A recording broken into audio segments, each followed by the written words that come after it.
galerinha, professora Rita na área para mais um Clarice Faz 100. Hoje a gente não tem uma convidada, não é continuação do Mulher que Matou os Peixes, que vai ser na próxima semana. E hoje a gente também não vai falar de Clarice. Quer dizer, vai dar uma mescladinha, mas lá pra frente. Hoje nós vamos falar, no Clarice Faz 100, nossa homenageada vai abrir o espaço para nós falarmos de Carolina Maria de Jesus. Quem foi essa mulher e por que ela tá aqui se a Clarice Faz 100, né, Rita? Carolina Maria de Jesus é considerada hoje uma das maiores escritoras do Brasil também, mas a gente conhece pouco da obra dela, né?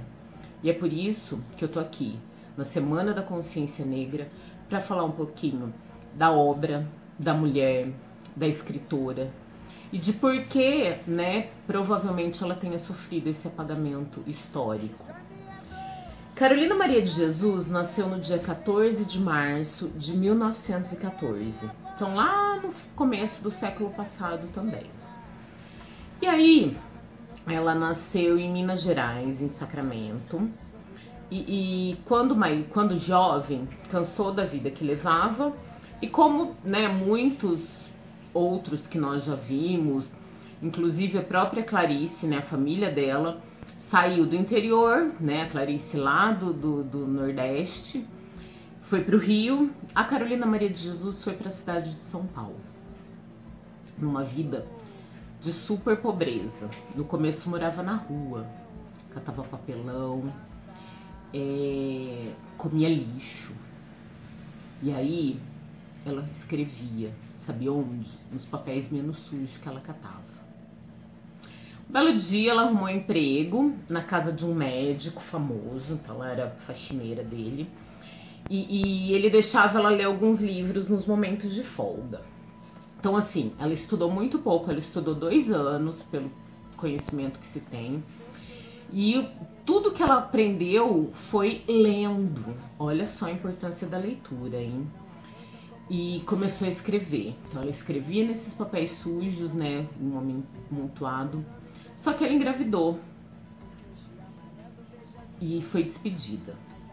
Esqueci de falar pra vocês, né, por que eu tô falando da Carolina Maria de Jesus na Semana da Consciência Negra.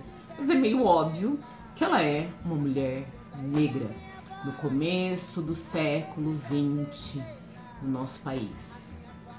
Se já é difícil ser uma mulher negra, periférica, hoje, né, 2020, vocês imaginam lá nos idos dos anos 1930, 1940, quando ela estava jovem, se tornando uma mulher. Aí ela foi demitida e foi morar numa favela chamada Canindé, em São Paulo. Ela construiu o próprio barraco carregando as tábuas. Andava até o centro da cidade de São Paulo e levava. E seguiu escrevendo. E seguiu assistindo as mazelas e as dificuldades do que era morar numa favela, do que era ser favelada, do que era ser negra, ser preta no nosso país. Um belo dia, ela estava discutindo com um dos vizinhos, né, porque ela era muito humilhada dentro da favela, olha só, hein? Então ela mostra no livro, que a gente vai falar um pouquinho, que não existia toda aquela amizade, aquela romantização das favelas também. As pessoas não eram tão legais assim quanto se imaginava, tá, gente? E ela falou, eu vou botar você no meu livro, vou descrever, vou contar tudo que você faz. E tava passando nesse momento um repórter de um jornal que tava fazendo uma matéria sobre as favelas de São Paulo, que já eram bastante e tal, né, final dos anos 50. E parou e falou, que livro, moça? E a Carolina Maria de Jesus sentou-se para conversar, vou ler na minha colinha que eu não decorei, tá o nome dele? Audálio Dantas. E ele falou, e contou, né, para ele o que ela escrevia. Que ela escrevia um diário, né, que ela contava tudo que se passava, o que ela sentia, o cotidiano da favela. E ele falou assim, Dona Carolina, vamos publicar esse livro? Ela não botou muita fé e tal, mas falou, vamos. E aí nasceu Quarto de Despejo, o diário de uma favelada. Neste livro, que tem lá na nossa sala de leitura, e tá disponível nas bibliotecas e tá disponível pra gente ler online. Carolina ganhou uma certa notoriedade, não tanto quanto ela merecia, viu, minha gente? E portanto é que a gente pouco sabe dela. Mas ela foi traduzida para 15 países. Então ela ficou muito mais famosa lá fora do que aqui dentro no Brasil.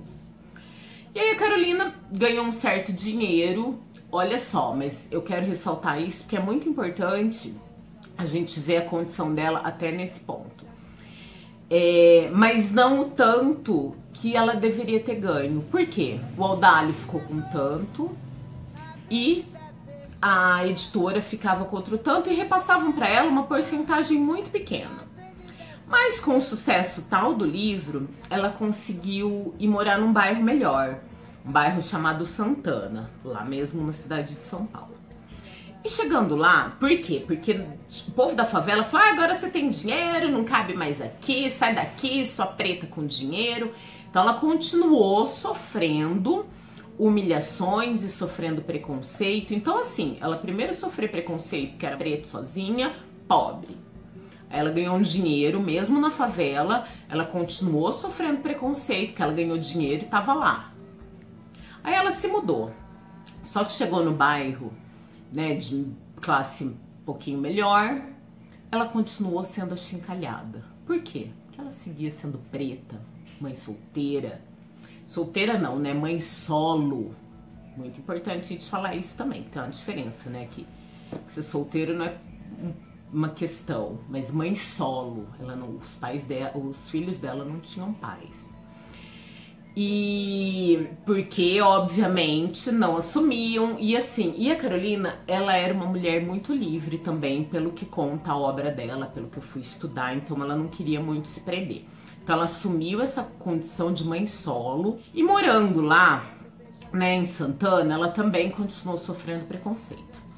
Continuou escrevendo, né, assim, e as obras muito mais famosas, ela fez mais 2 obras, né, em vida ainda, que foram publicadas, muito mais famosas no exterior do que no Brasil. Ela acabou caindo no esquecimento. Por que que ela caiu no esquecimento? E por que que ela não foi, né, tão famosa quanto a Clarice? Porque a Carolina Maria de Jesus, ela não se enquadrava. Por mais que a gente vivesse o modernismo, que nós já falamos para vocês, a Carolina disse: não, eu não quero, não uso rótulo, a literatura dela era uma literatura muito diferente. Alguns artistas também diziam que o que ela fazia não era literatura, né, porque a gente tinha e ainda tem alguns estereótipos de que a cultura é feita, né, pelos mais que tem mais condições. Então ela não se enquadrava nisso. E aí a Carolina caiu de novo, né, no esquecimento, mas ela conseguiu juntar um dinheiro e ela comprou uma chácara, um terreninho que ela transformou numa chácara, num bairro chamado Parelheiros, que é lá no final de São Paulo também, mas ela sentia que era mais próximo do interior, que era o desejo dela, né? Então ela conseguiu ir viver, né, mais tranquilamente, assim. Aí ela parou, não precisou mais catar papel, catar reciclável para sobreviver, tinha uma condição um pouquinho melhor, conseguiu comprar esse imóvel dela. Só que ela morreu, ela tinha asma desde pequena e comia muito mal, né, por conta da condição. E ela morreu nova, com 62 anos, em decorrência, né, dessa asma e de problemas respiratórios. Mas ela deixou para a filha dela um aviso que fosse um dos livros dela foi publicado sem autorização dela. Então as pessoas estavam ganhando dinheiro às custas dela. Olha o absurdo. Porque mulher preta, pobre. Será que a gente vê isso ainda, essa exploração? Será que existe isso hoje ainda? Vamos pensar. E aí a filha dela foi atrás e reviu, né, a questão dos direitos autorais e hoje, né, assim, a gente tá tendo um contato maior com a obra de Carolina Maria de Jesus. Eu trouxe para vocês conhecerem um pouquinho, então, essa grande autora, que vocês conheçam, busquem, tenham curiosidade por saber de Quarto, né, do Quarto de Despejo, que é uma história, assim,